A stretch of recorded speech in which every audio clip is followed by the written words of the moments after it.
Hello friends, आइए हम लोग डीएलएड 2024 के लिए जो महत्वपूर्ण प्रश्न है, ये ज्यामिति से है प्रश्न। अब इसका देखिए कि क्या सॉल्व होता है। थोड़ा इसमें आप लोग ध्यान से पढ़िएगा इसको। त्रिभुज एबीसी में भुजा बीसी का मध्य बिंदु डी है। तो सबसे पहले हम एक फिगर ड्रॉ करेंगे। एक त्रिभुज एबीसी बना लीजिए, नाम दे दीजिए ए बी सी। अब मध्य बिंदु भुजा बीसी, बीसी का मध्य बिंदु आप डी ले लीजिए। अब कहता है कि यदि त्रिभुज का गुरुत्व केंद्र जी हो, सबसे पहले गुरुत्व केंद्र समझना है कि है क्या। तो भुजा के मध्य बिंदु से सम्मुख शीर्ष को जोड़ने वाली रेखा गुरुत्व, ये माध्यिका कहलाती है।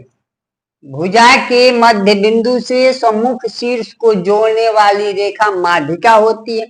और एक त्रिभुज में 3 माध्यिकाएं होती है।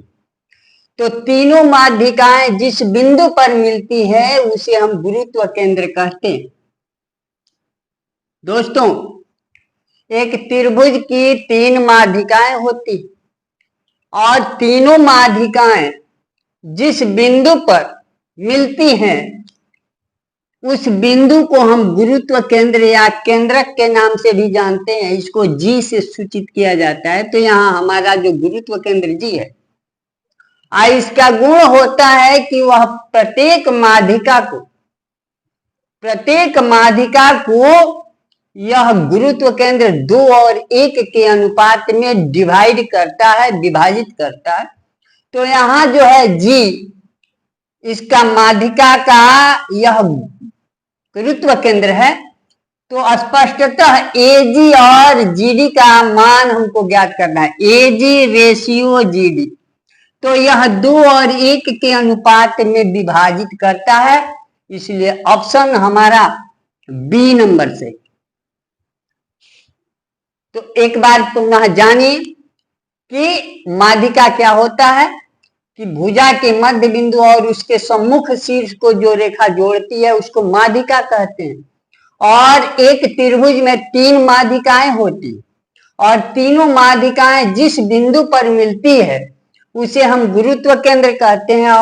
और यह गुरुत्व केंद्र जो है हर एक माध्यिका को 2 और 1 के अनुपात में विभाजित करता है।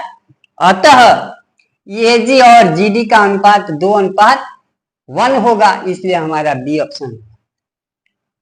ये 2024 का ये बिहार डीएलएड वाला जो एग्जाम हो रहा है उसमें कुछ संभावित प्रश्न हैं। आइए हम उसको देखते हैं। ये मैथ है कि यदि 2 समरूप त्रिभुज ए बी सी और डी ई एफ के क्षेत्रफल क्रमशः 392 cm स्क्वायर और 200 cm स्क्वायर है, तो उनकी संगत भुजा ए बी और डी ई में क्या अनुपात होगा। एकदम सिंपल प्रश्न है। हम लोग 10वां में एक थ्योरम पढ़ चुके हैं कि यदि 2 त्रिभुज समरूप होते हैं तो उनके क्षेत्रफलों का वही अनुपात होता है जो उनकी संगत भुजाओं का अनुपात होता है।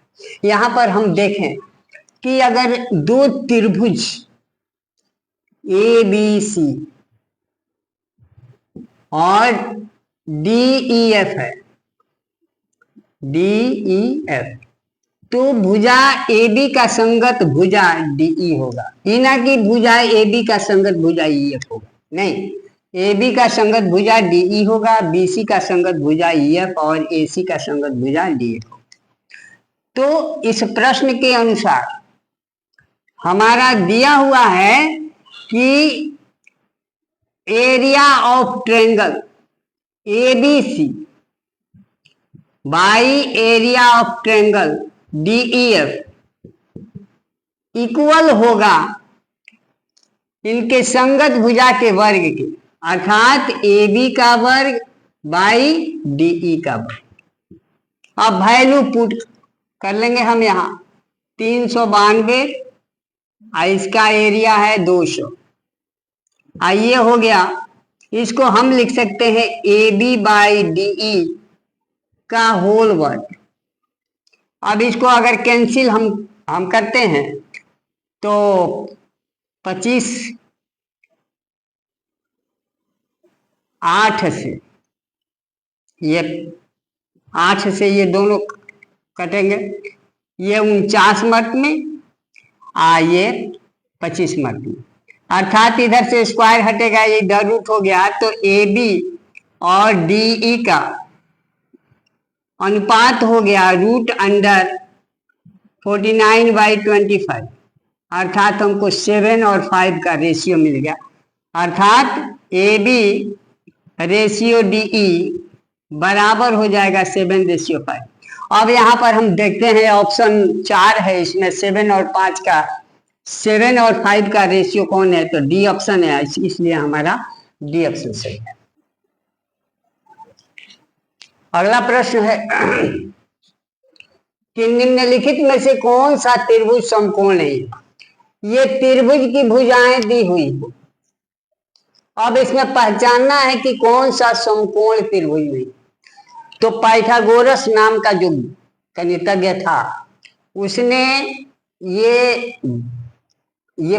बताया था कि दी हुई भुजाओं में सबसे बड़ी भुजा का वर्ग अन्य दो छोटी भुजाओं के वर्गों के योग के बराबर है, तो वह समकोण त्रिभुज की ही भुजाएं। तो यहाँ हम चेक करते हैं ऑप्शन नंबर 1 का कि सबसे बड़ी भुजा है हमारा 13,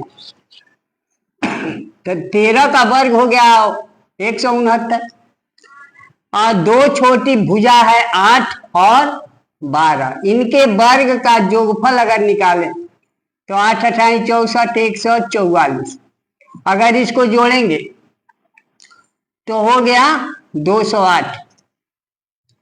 तो 208 इसके इक्वल नहीं है, अतः ये हमारा समकोण त्रिभुज की भुजा है नहीं, तो हमारा फर्स्ट में जो है हमारा आंसर प्राप्त हो गया, ऑप्शन नंबर ए हमारा सही। आइए अगला प्रश्न है हमारा कि एक त्रिभुज की भुजाएं 3 सेमी 4 सेमी व 6 सेमी और दूसरे त्रिभुज की भुजाएं 9 सेमी 12 सेमी और 18 सेमी है, तो इनके क्षेत्रफलों का अनुपात क्या होगा। इस तरीका से आप निकालिएगा दोनों त्रिभुज का क्षेत्रफल, फिर अनुपात कीजिएगा तो थोड़ा समय अधिक लगेगा। इसको कैसे हम शॉर्ट विधि से हल करेंगे। देखिए, त्रिभुज की तीनों भुजाओं का मान यदि मालूम हो तो हीरोन के सूत्र से ज्ञात होता है। तो हीरोन के सूत्र का जो फॉर्मूला है root under S into S minus A S minus B S minus C. तो हीरोन का सूत्र जब पहले दोनों का एस माने अर्ध परिमाप होता है, तो दोनों का एस निकालेंगे, S1 का अर्थ हो गया कि पहले त्रिभुज का, तो तीनों भुजा का योग माने 3 + 4 + 6/2, 10 3 13/2 हो गया। इसके बाद S2 निकालते हैं माने दूसरे का, तो हो जाएगा हमारा 9 + 12 + 18/2, अर्थात 30 और 9 39/2 हो गया। अब आइए कि क्षेत्रफलों का अनुपात, पहले त्रिभुज का क्षेत्रफल बट्टा दूसरे त्रिभुज का क्षेत्रफल, हीरोन का सूत्र हो गया। तो इसको एक ही रूट में हम कर लेते हैं, S1 इंटू S1 माइनस ए S1 माइनस बी और S1 माइनस सी बट्टा S2 इंटू S2 माइनस ए S2 माइनस बी और S2 माइनस सी। इसको हल किया जाए, अब S का मान है हमारा 13/2, ये हो गया 13/2 माइनस 3 13/2 -4 और 13/2 -6।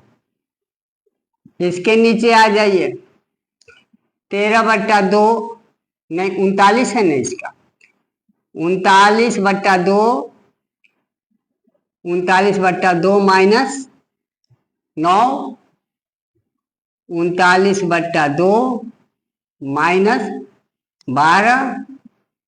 39/2 -18। अब इसको हल किया जाए तो ये कैंसिल हो सकता है, 1/3 हो गया, 1/3 √1/3। अब आ जाइए इसमें से, तो 3 दूना 6, ये ऊपर हो गया हमारा 1, अर्थात 13 में से 6 गया 7/2 गुना 4 दूना 8, 13 में से 8 गया 5/2 और 6 दूना 12 1/2 बट्टा ये हो गया हमारा 9 दूना 18, तो ये हो गया 18 1 और ये 21/2 गुने ये हो गया 12 दूना 24 यानी 15/2, और ये हो गया 18 दूना 36 अर्थात 3/2। ये हो गया, ऊपर 1 है ये और नीचे है हमारा 3, ये गुना में 3। अब चलिए, इसका भी बट्टा 3 ठो 2 है, इसका भी बट्टा 3 ठो 2 है, कहानी खत्म। अब आइए 5 तिया 15 और 7 तिरिका 21। अब हो गया हमारा ऊपर √1 और 3 तिरिका 9 तिरी 27 तिया 81, तो हो गया 1 का √1 और 81 का √9 अर्थात 1:9। हमारा कौन आंसर? D number. चलिए अगला प्रश्न है कि ABCD एक समानांतर चतुर्भुज है, इसमें यदि एंगल DBC का वैल्यू 40 डिग्री है और एंगल ABD का वैल्यू 25 डिग्री है, तो एंगल DAB का वैल्यू ज्ञात करना। इसमें से ऑप्शन में से कौन सही है? अब देखिए, पहले इसको हम फिगर के माध्यम से समझते हैं। एक समानांतर चतुर्भुज ABCD हो गया।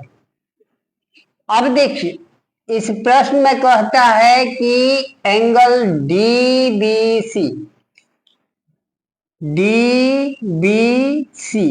तो पहले इसको मिलाइए ना यहां से, तो DBC माने ये एंगल है हमारा 40 डिग्री और एंगल ABD ये एंगल है 25 डिग्री और ज्ञात क्या करना है? DAB इस एंगल को ज्ञात करना है। क्या होगा? तो ये जो है इस दोनों का जोगफल माने एंगल ABC का मान हो जाएगा 25 + 40 अर्थात 65 डिग्री। अब ये दोनों कौन है? ये अंतःकोण है। तो समानांतर चतुर्भुज के एक ही ओर के अंतःकोण समपूरक होते हैं। समपूरक का अर्थ होता है कि इनके दोनों कोणों का जो अंतःकोण जो है, इनके कोणों को जोड़ने पर 180 डिग्री है। तो एकदम सिंपल बात है कि 180 डिग्री में से इस 65 डिग्री को माइनस हम कर देंगे तो 115 डिग्री, यही इसका वैल्यू होगा। तो ऑप्शन नंबर हमारा सी होगा।